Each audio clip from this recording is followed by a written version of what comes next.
Ladies and gentlemen, hey, Garrett Perkins here from Givingtons, and I am with, we can call her a client, but anyone that spends time with Miss Danielle Laporte would say she becomes this just weirdly intimate friend very quickly. Danielle, you need no introduction. I was reading a bio on you earlier, and some things to highlight about you that are really cool is one, you've been involved with Oprah and the Oprah Winfrey Super Soul 100. What does that mean? What is that group? I want to hear you describe what that is. It means you do brunch with Ms. O and a bunch of other people. Like Zendaya was on my right. This was when she was younger, and she's like, I have to go. My mom's picking me up. And I'm like, Zendaya's mom is picking me up. And Stedman comes in for brunch in his Adidas tracksuit, and Ariana Huffington is there. And it's just people they think are doing something decent, and you get to brunch, and something that matters, so you get in circles, and that you just continue to find centering. And another example is you were an executive director for a think tank in Washington for a while, and that had to do with future ideas or futurist thinkers. And I know you worked at the Pentagon and the World Bank. So what did you do? How did you find yourself in that room? So you go from Oprah to the Pentagon. Oprah came after think tank. Think tank is you get a bunch of people together to think specifically on topics. You write, in those days, you write white papers. Like, this is an essay on our best thinking about how, in our case, this was our MO, how future trends might converge or collide. So here's a white paper on weapons of mass destruction. Here's a white paper on what might happen in Africa. Here's a white paper on water wars, on AI. And then you go to the Pentagon, you say, do you want to pay me a lot of money for this thinking? And we'll talk about it. Or the media calls you, the press calls you and says, you're a bunch of smart people. Can you talk to us about what's happening with technology and kids? And that's what I did, and it was weird. Weird and valuable. But where you have found yourself probably for the last, and you can let us know what I'd love for you to share with everybody, because we work with you in a lot of operational support places, but what your primary work is helping people when it comes to heart-centered leadership, heart-centered planning. And really, you are what we would call at Givingtons a content-driven brand. You have unique ideas, and it's not thoughts. It is, because it's not just you. It's rooted in science and facts and evolution and so much research, but has helped connect people to bettering their life. But what have you committed yourself to and building over the last 10, 15, 20 years? With your direct-to-consumer content brand? It's a decade. It's a decade of being online. Like, this goes back to the days of I had a thought, I had an idea, and I was loading my stuff up to WordPress and hitting publish. I remember when someone came into my office, we just raised our first round of money for a concept, and he walked, and I hired the CEO, who ended up firing me. I got Steve Jobbed from my own company. I wrote a book about it called The Firestarter Sessions. And he came in and talked to me about Instagram and how we needed to get on Instagram. Anyway, what I stand for now is heart-centered living and leadership. And a more, what I would call, holistic approach to both of those things. So where physics meets the mystics, metaphysics, loving kindness, baking compassion into all modes of our life. Like, what's compassionate education look like, and compassionate fitness? And I'm really interested in individuals. So a question that's really driven a lot of what we've made is everything you're doing to be well actually helping you to be well? Because, I got through Catholicism, I mean, Christ consciousness, Buddha nature, still so much part of my paradigm, right? But it's like, I got out of that worldview, and then I got into New Age worldview, but it was still punishing. I would just go on more yoga to burn my karma. I was just doing more mantras to be good, to be accepted. Behavioral modification, right? Yes, that was it.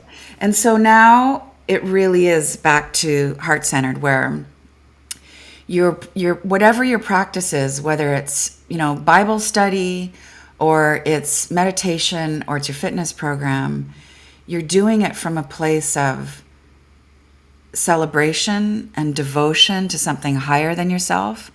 And if I do say so, this is what's right on time. Like the answer, the medicine, the solution to all the conflict in the world right now is a more heart-centered approach to engaging. How does, I'm very interested in goal setting. Desire mapping was my thing. Yeah. 400,000 people, I think, at this point have been through that methodology. Yep. I self-published that for a while. We can talk about publishing. I've got so much to say about publishing.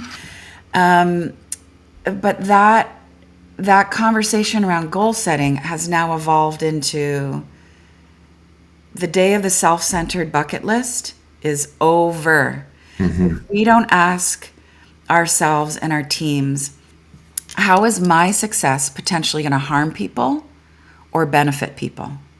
Nobody asks. When you're in the vision board workshop or you're setting out your hack it, crush it, slay it quarterly objectives, there isn't that overt moral compass saying, okay, who's included in our success?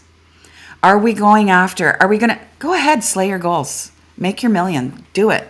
But are you going to do it in a way where your nervous system is regulated and you're not burned out and have to go into the psych ward, or, your marriage is on the rocks because you achieved your goals? Yeah, or you just have bodies behind the bus that you just drove over on the other side of it. It's Danielle, what I love is it takes Canadians to teach these Americans this idea of, hey, yes, carpe diem, chase your dream, be the best you, but you are not the center. You are a part of something bigger, and there's an other involved. And that's honestly what attracts us at Givington's to content-driven brands like you, creators like you. You have built a wildly successful, both monetarily and in the sense of scope and size and all the metrics that you would judge, from revenue to profitability to products moved online to bestsellers, and then you can't even go to impact. I mean, you have the full circle of what you built, and we for years at Givington's have just said a content-driven brand is built on 3 pillars: content, community, and commerce. The 3 C's. We love it. It's simple. It's that Baptist in me that likes that little sermon that you tie a bow around it. Here's the 3 points that you can take your life home and be better, which is part of the problem. That's a podcast for another day. But content, community, and commerce, Danielle, is literally the center of the desire map and heart-centered planning, and really you as a whole. So I'd love to I want to talk briefly about those. How do you see content? And that can be whether it be in a book form, an e-course form, or whatever, or ideas. Why is it so important for content to continually be at the center of your brand, whether that be for personal reasons or for revenue reasons? Doesn't matter. Just curious on what your thoughts on that. Well, it does go back to my why, which is I'm here to alleviate suffering, amplify joy, inspire people to live from loving kindness. That's it. So, what's the why? Yeah. So that message has to get into everything, and then it has to feel good creating that content. I need to feel like I'm lit up and I'm in integrity. So the way that works for me is I'm super transparent about what I'm experiencing in my life. This is my journey. This is the workshop I went to. This is the guru I worked with. This is the pain I'm in. This is what I learned from my divorce. This is what I learned from that. And then I get through it. I turn it into a teachable, and then I speak in multimedia, and I speak and I use the media that feels like a fit for me. So it's writing first, it's live teaching. I love the currency, the electricity of live. Even when I do a gig on stage, Q&A is the best for me. Just let's keep this fresh. What do you need? And then it's video. And the reason video is kind of lower on the list for me is because I like simple technology. I like simple delivery. I'm literally right now sitting in the middle of my open concept living room, looking at the ocean. I have, millions of downloads for my podcast. I record it on my phone with a little phone microphone. Right? That is something that and when it comes to content, everyone has their own niche in content and their vision or whatever. And Danielle, if I could summarize one of the building blocks or foundations when it comes to Danielle Laporte and content, it's authentic. I mean, Yes.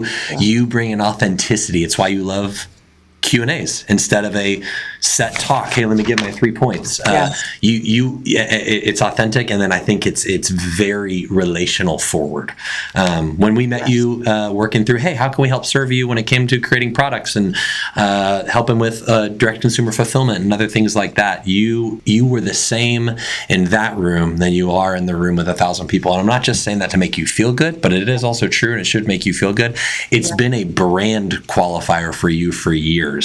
And I just want to say, as someone that supports the if I can be candid, which my wife would say you always are. The content creator world is can feel very, as the Gen Zers would say, ick, with a lot of inauthentic things said for the sake of a buy or for the sake of a purchase, for the sake of an eyeball. And what I've appreciated about you is you're less concerned about total amounts of eyeballs and more concerned about the depth of which you're providing value to your people, which actually I think ties directly into the community aspect of us. Yes, let's talk about that. Yes, please. And because that is the creative tension. Like, I want to be in integrity. I want to be of service. I want quality. And one more thing about creativity is you need to get clear on if you are a Johnny Cash or a Led Zeppelin. Yeah. So Johnny Cash, solid, classic. I think he, in the span of his career, did 90 plus albums. Jeez. Legend, right? Yeah. Led Zeppelin, 9 albums. Yeah. Equally impactful, equally legendary. So, like, I'm actually the Johnny Cash. There you go. Yeah. Of spiritual direction. I just get it out. Not everybody is wired that way. You got to honor the way that you're wired. Okay? Yeah. Okay, community. Community is it. Community is the medicine. And here's the was it the hardest? Not the hardest lesson, but here's a lesson. I started a membership. I started the Heart Center membership 5 years ago. Yep. And most of the things I've started have come from people asking for them. And I was like, nope, not ready. Hey, I read your book. I want to teach a workshop on that. Are you licensing it? No, not ready. 3 years, desire map. Finally, I was like, okay, we're licensing it. It's a methodology now, it's a thing. Yep. Can start a membership. No, not ready. Oh, okay, I'm feeling it. Holy Spirit is here. Starting a membership. And the membership was not the shiny object. It was, let's grow our Instagram following. Let's get to 100,000. Let's get to 250,000. Let's numbers. And the membership for me psychologically didn't feel as sexy. It was like, oh, it's 500 people here. It's 700 people here. And I talk to them twice a month. And it's lovely. And I feel moved and I feel useful. But I want to get to thousands. And that was a mistake. That's ego. Why was it a mistake? And if you can, and this will be hard, what specifically did you notice? Because there is value to large numbers for sure.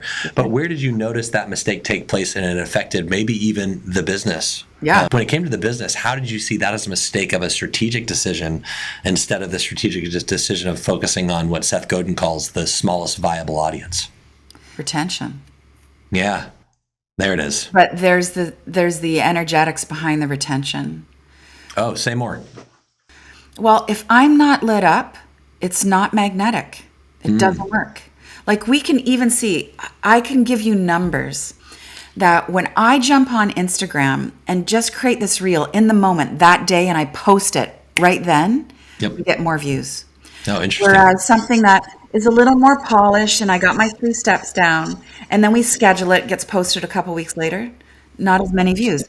The energy matters. We all know this on some level. Oh, yes. We're energetic frequency beings, right?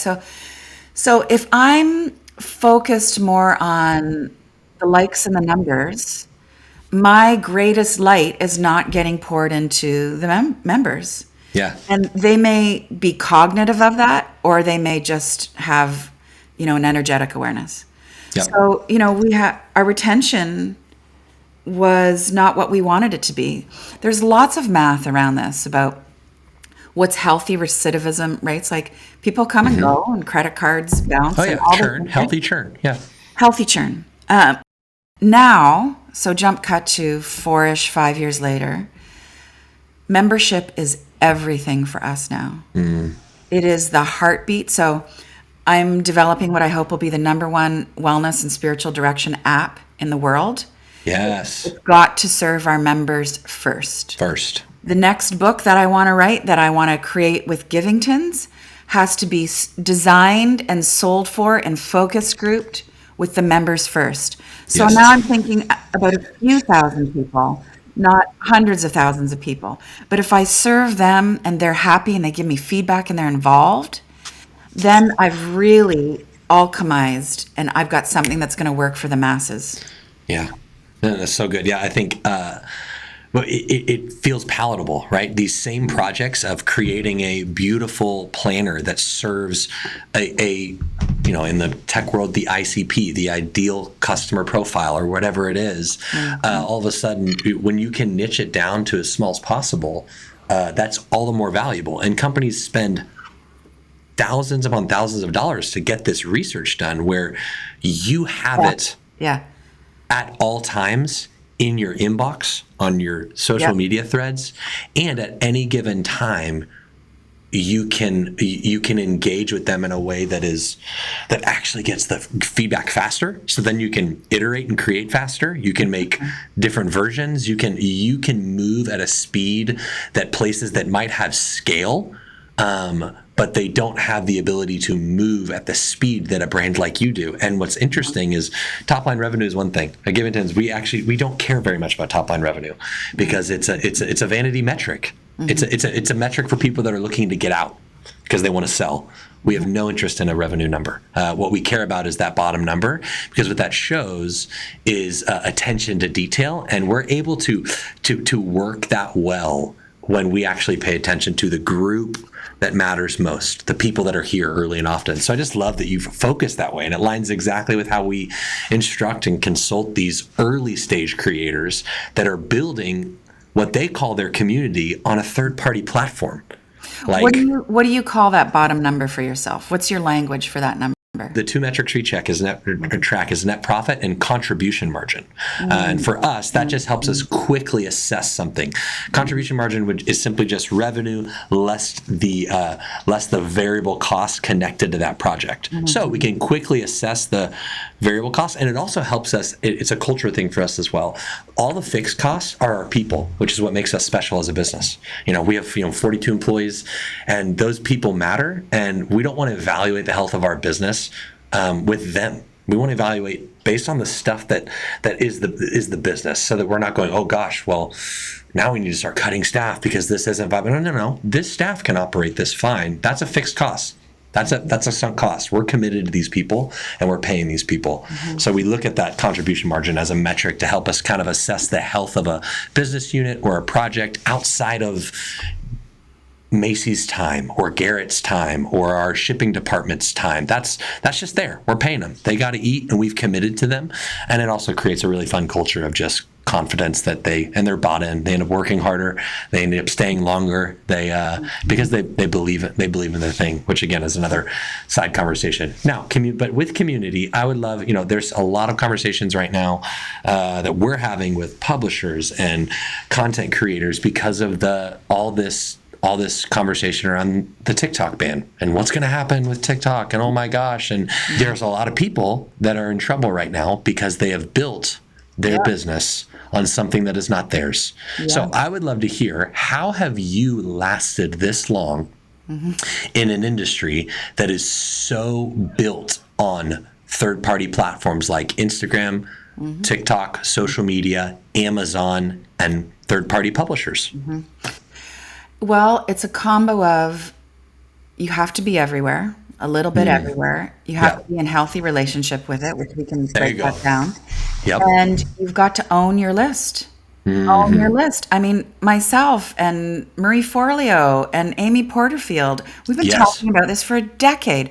Don't be silly. So, was it 24 months ago, everything was down for Instagram, Facebook was down for a day. People, some people, that's their revenue for the quarter. Forget it. No.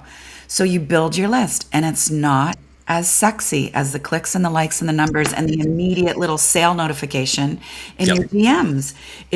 You're reliable. So first of all, your content is golden. It's lived experience. There's no filler. You're asking yourself, is this actually going to help someone heal, regulate their nervous system, get them results? Take your time and do good content, and then deliver it on a regular basis. And then you got to do the tech things. You got to clean up your list. Like behind the kimono scenes is our list about 6 months ago was 220,000. One particular list we have. Yeah. We have multiple lists. And we did the hard work of cleaning it up. And it was down to 80,000 once we scrubbed it. We did that over, for anybody who's like really listening to that, you have to do that over a period of time so you don't purge everybody too fast, all that kind of stuff. Now that our list is down, revenue's up. And just for anybody that's actually listening to the weeds of this, what Danielle just said is she talked to less people. Yeah. She got let's just take it at its most granular level. She told less people about her most recent product. She strategically chose to cut people from her marketing channels, and she made more money. Danielle, why? Well, first of all, with the tech, you've got real humans who are actually opening the list. So the more emails you send out that don't get opened, the fewer people see your emails. That is an unfortunate reality of the algorithm. Send to fewer people, more opens. The next one you send, more people are going to see it. So your open rate is going to increase. Also, I burned down my business about 16 months ago. We went from 16 people to 6 people. And now I'm focused on not just 10xing revenue, but 10xing quality. So how do I create a lifestyle where I'm writing better stuff? So my stuff is better. It always goes back to the content. Yeah, great point. And then we're building in, so I would say a guiding principle of content for me and community is redundancy. So I say the same thing in 3 different places. Yep. Hey, it's at the bottom of this newsletter. Hey, it's at the opening of the podcast. It's at the end of the podcast. Hey, it's in the app. Oh, and let me just mention it in stories. Yep. Yeah, there's, any educator or parent honestly understands this, right? We do this psychologically in second nature because we know that with my children, that idea of, I'm the content-driven brand of my house. I'm the thought leader of my house. My wife, my wife is, and I say, that's a great idea. I'm going to start saying that. But our children are our audience in that sense, and it's really easy to talk at them. That's not hard. It's the lecture, and I struggle with that. But when my wife started helping shape my conversations with them, it's like, hey, Garrett, one thing every time, the same thing every single time, and all of a sudden it started showing up in their life. Where with my 6-year-old right now, he's me. He's a little version of me, so it's my fault. But he's all over the place. He's wild, which is how boys should be. He has a blast, but the attention is just hard for him, and he doesn't have much self-control when it comes to, hey, I need you to do this task. And I can tell him all day long this, but creating a phrase for him. Hey, responsibility first, then fun. Now that's what we say. Responsibility first, and then fun. And at school, with his teacher, that's what we kept hearing. He's like, he gets distracted and he just tries to be the funny guy and he forgets to do this. So for him, it's, hey, that's not bad. You're wanting people to enjoy you. That's awesome. But responsibility first and then fun. And now, I literally heard him like a couple of days ago. His older sister, who's his second mother, told him something, and he said, Hadley, I can't. I'm doing responsibility first, because he was cleaning up some toys. I was like, yes. So what you're describing is the exact same thing. And the point is, what you have done a wonderful job at, Danielle, and it comes back to this authentic understanding of humanity and going, hey, I'm going to interact with humans, even in the form of this book and this journal and this planner, where how can it be a human experience that connects people at a very human level of repetition, redundancy, consistent content. So, and Danielle, you have you practice what you preach when it comes to saying the same things over and over again and repurposing content. You're the queen at that. You do such a good job at taking, I just think about what you did with desire mapping and now how much this heart-centered leadership and heart-centered planner has the best of the desire mapping stuff in here. Yeah. But you pulled out the stuff that probably felt like not needed anymore for your community. So tell me more about the iteration of you have content and community, and now to bring in our third pillar, commerce. You decided this year, you said, you know what? You stopped doing physical products a while ago for a lot of existential reasons, for a lot of COVID reasons, and just for a lot of this is a crap ton of work, and I don't know if this is worth it anymore. Yeah. But your team and you decided, you know what, we want to bring back some physical product, and it combines that content and community to hopefully create some commerce there. So tell me about the iteration for you of moving from Desire Map to this heart-centered leadership, and how did it boil itself back down into this planner that you released with us a couple months ago? Which I love. Oh, they're amazing. And the people love. Yes, they do. I'll give you the philosophical. And our shipping team didn't love because we shipped a lot of them over the course of Black Friday, Cyber Monday. No, I'm just kidding. It was wonderful. There was the Desire Map planner. It was a huge vertical for us. Huge. That was many planners shipped. And the driving question of that methodology of desire mapping was, how do I want to feel? I went through a very dark period in my life, and I realized, the diamond of it, so many diamonds from that, as there always are, was my meaningfulness, my feeling on purpose in life, my feeling loved and loving actually has nothing to do with how I feel.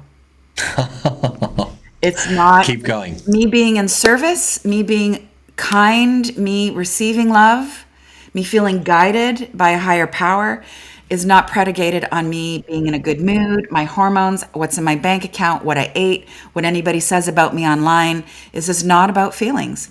That is a great stop on the path. We don't stop there. Where we are going, everybody, is we are going to a heart-centered humanity where you're in it to win it on behalf of everybody, and we're living lives of virtue. So we decide that I want to embody, I want to be in my thoughts, my speech, and my actions, these higher qualities.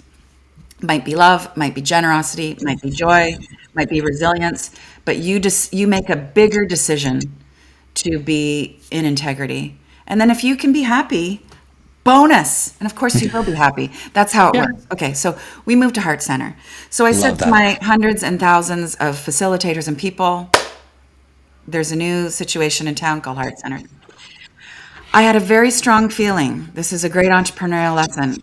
Intuition always. I had a very strong feeling, even though the planners were successful, that something was off.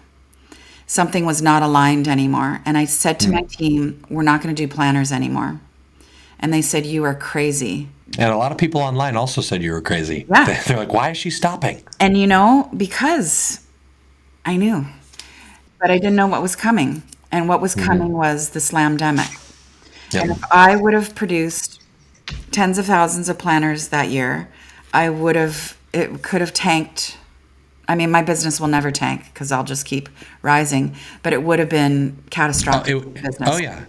And what you described is a lot of people that are still climbing out of the hole of, there was this interesting move in the content world and really the e-commerce world where digital ads were working for so long, and then iOS changed. The iOS changed about 3 or 4 years ago, and overnight people were sitting on all this inventory. Right after that, about a year later, COVID happened, and it was just the double whammy of people that built their business on gaining new eyeballs and people that built their business on, I need to sell this physical product, and no other verticals, no diversification, no community building where you can interact with them still and monetize that outside of just a physical product. They struggled. And it was very surprising years ago because we've known about you for years. We've talked with you years ago as well. And when you stopped selling the Desire Map stuff, it was like, why? She has the following, she has the community, and obviously there was something supernatural that led you to go, I'm gonna hold. And some of those things for you it still sits with you in a good, healthy tension way. Where when we were working on this heart-centered planner with you, we really wanted to produce this overseas. because we knew it would be more affordable for you, which meant more affordable for your customers because you do a wonderful job at navigating that with them. But you were resilient about, hey, yes, commerce is important, but there were some rocks for you of going, I need to produce this planner in North America. Why don't you walk me through with this specific product, why for you did you make a strategic decision to go, hey, I'm going to lose some money for the sake of a pillar or a principle that I don't want to move on? What was that and why? Well, first of all, I don't think of it as losing money. I think of it as making money in a different way. The reason I chose to print this in North America, and I was so insistent, and we gave things up for that. So there's features that this product doesn't have, because those features, the band and the thing and the perforations only happen in China or offshore. Because there is a part of my entrepreneurial mindset that is apocalyptic OCD. And because I lived through and paid very close attention to what was happening in the last 5 years, and also past experience, there was a year where pallets full of my product got stuck on a ship literally coming from China. They were late during Christmas, and you have not experienced a customer service inbox system on fire until you have tens of thousands of people saying, I need this for my Christmas gift. And you do the thing you have to do, which is you say, I will FedEx it to you overnight. And we paid a lot of money, $70,000 to FedEx that week. Those numbers just don't go away. They just kind of stay there for life. And that's painful. And the only thing I got out of that, other than a lot of happy people who keep coming back year after year, is I got a lot of air mile points on my credit cards from just credit cards. So I was just like, I'm going to build in this resiliency. I'm going to live without these features. I'm going to convince people why this is awesome. Not even talk about the loss of features in the product. So that at least the bulk of my audience, because this doesn't answer the question for everybody ordering the planner in the UK or Poland. No, For the bulk of my audience, we can get it to them in a vehicle. And also, there's an ecological consideration of things. The wire gets shipped here and the paper gets shipped there, and then it gets assembled there and then it gets shipped back, and then you ship it. No, enough with the shipping. Let's ship as little as possible. Yeah, no, for sure. Givington's got to be a part of the product development side of this too, which is really fun. And the other piece of this was just the tight timeline. Danielle came to us. I think we talked to Danielle I think first time we talked to you was like middle of October. Maybe September. I can't remember. It was wild. All I know is wild and everyone else told you no. And because you were willing to make some contentions on things in the product and other things. And I think the only way you were able to do that, because we produced tens of thousands of these planners. We sourced them from multiple places in North America and in Canada specifically for parts of it. And the only reason that we were able to do that, Danielle, is because you made decisions fast, hard decisions. Hard decisions that could feel for a creative stifling and a loss. Right. And we had to tell you no a lot. You said, I really want this. This is a non-negotiable. And it kept coming back to, okay, if it's non-negotiable, we got to go over here. And you're like, oh, nope, not going overseas. Well, I think and it just was so refreshing. Our first conversation, you gave me a big no. And I was like, oh, I think I started with, I'm not moving on this. And you're like, well, that's not possible. I was like, okay, well, what if we do this? That was literally, I know. And then you were like, I love her. And I was like, I love these guys. And now I'm just going to keep making stuff with you. And now we're best friends. I love it. I think, but one of the reasons why I think, and this is my hypothesis of why you were able to do that, and we have not seen people, we create a lot of product. We print and source over 500,000 products a year. We're now doing a ton of apparel and other things for creators, which is amazing. Really cool stuff, which is a conversation we can have after the podcast. But I do think the reason why you're able to make those contentions is because you know your community. Yes. The amount of times that I heard you say, I know my people. I know that this is important to them, but I do know that they trust me. Yeah. And And you made contentions on things like the perforations in the corner. I know that that's such a massive, important thing for your people, but it didn't stop them from buying. And the reason why is because they, at the end of the day, love and want to support you, because it's a relationship where you were able to, you knew that this product is a product. It's this stuff that matters. You know what? It's this. Don't be precious. Like, I can't be precious as a creative and an entrepreneur. And then I have to support my community in not being precious. So it's like, we just did a big event on how to use the day planner. I'm doing another big event on vision building and creating your year. Yep. And I'm just like, hey, people, you're going to have to get out your scissors and get OG and cut your little tabs off. Like, don't give me a hard time. And I'm just like, I know you wanted the pink and the gold foil that we had this one. I was like, no, this is sophisticated. Go inside and do the methodology. Don't give me any guff, because I brought you cosmic gold here. And okay. And when your entire job is to create content and it's made on an algorithm and on a third-party platform where people are constantly providing this endorphin and dopamine hit, I think people get away from what makes them special, and it isn't necessarily their face. It's actually, and it's not even the words on the page. It's the words on the page solving a felt need for a group of people. And I don't mean that meaning making them feel better, like you're describing. It's not about feelings. But there is a felt need, a core fear, something that these people want, especially in the content space. And in the business space, I need to learn how to get more lead generation. But there's something below that. There's a fear of, if I don't perform, then my boss will be mad at me. And you do such a good job at going, hey, there's something more important, and it's the content, but it's what that content does for somebody that I think you do a great job at.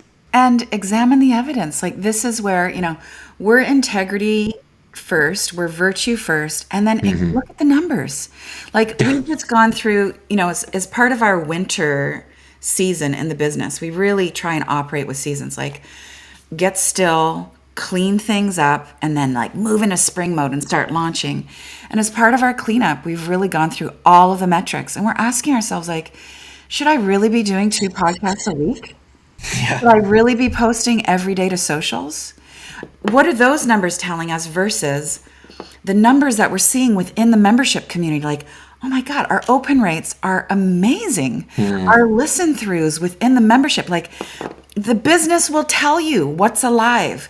Go where the love is. Go where the energy is. Oh yeah, we say my team says all the time, or I tell my team all the time, and say, hey, we go where the momentum is, and it's the same thing. We're gonna go where the momentum is, where the energy is, because that will tell you. Metrics tell you, yes, but the metrics show where that momentum or that energy is. Why don't get distracted by a lot of the fluff of this space, which the publishing community just pulls in on that so much and distracts people from the reason why they're writing this stuff in the first place, which is so good. Danielle, I want to wrap us up and put a bow on this, because you and I could do this forever, and we also have a meeting right after this to talk about more things we're going to do together. We're gonna keep making stuff. That's right. That's what I'm talking about, girl. Why don't you share with me real fast? The Givingtons and Danielle Laporte team created this together. Danielle wrote it. Givington sourced and printed it. Did all the product development, and then we were the direct consumer fulfillment provider for her. For I think about 15 to 20,000 of these were shipped out over the course of the last couple months, and it was amazing, fast and furious. What was the best part of this process? And what was the hardest part of this process? And there's stuff. I know that there were moments that, I remember you and I got into a little fight on Slack, and we came out on the other side because of and fight's the wrong word, but so I'm saying be free to speak to. There are things that we aren't great at, and I'm not scared of that. What is the stuff that worked well, and what was great about this launch, and what was hard about this launch? Oh, I was just thinking, what was our tension? That was so good. I loved it. I can't remember what it was, but there was something. I remember what it was. You keep. Oh, of course you do. Yeah, I remember what it was. And we're great at communicating. I do remember too. Yeah. Well, not to blow sunshine up your skirt, but I'm not wearing my skirt today, so you're good. That's the Fridays. best part was really the beginning formation of this collaboration, because you were a yes, and you were a yes to.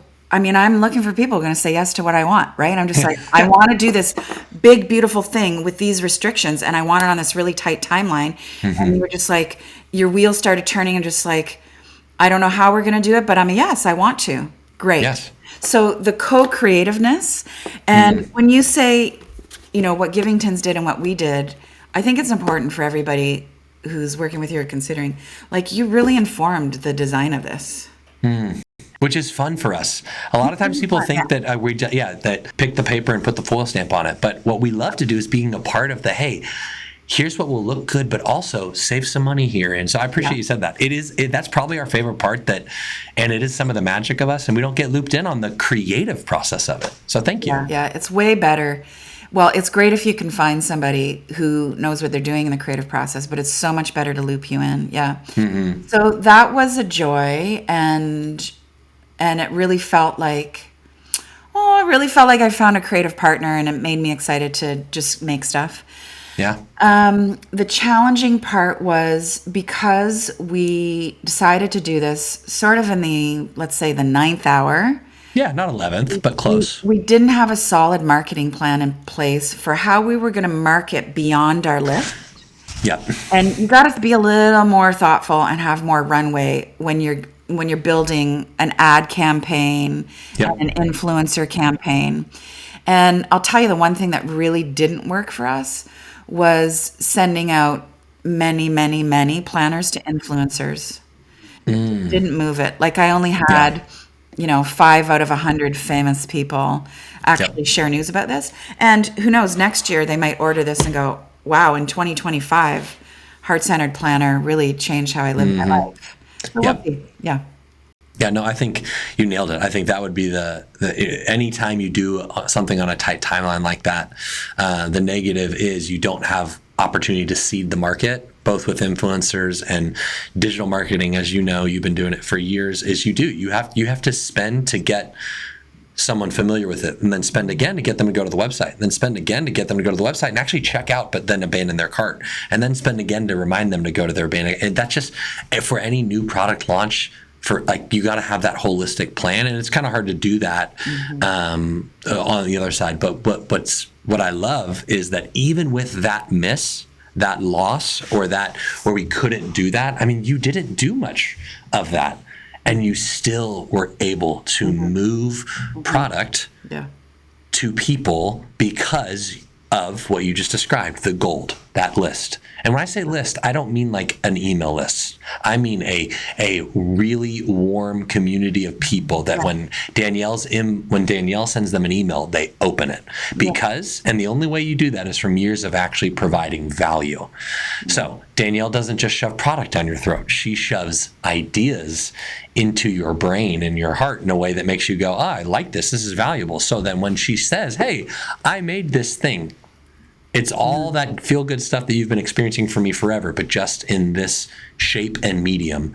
And that's why we see it successful. And that's why you've been able to live in this business and be a leader in this business. And what I love about you, I mean, I love a lot about you, but one of the things I really appreciate about you is you're one of the OGs in this space. So I just appreciate that.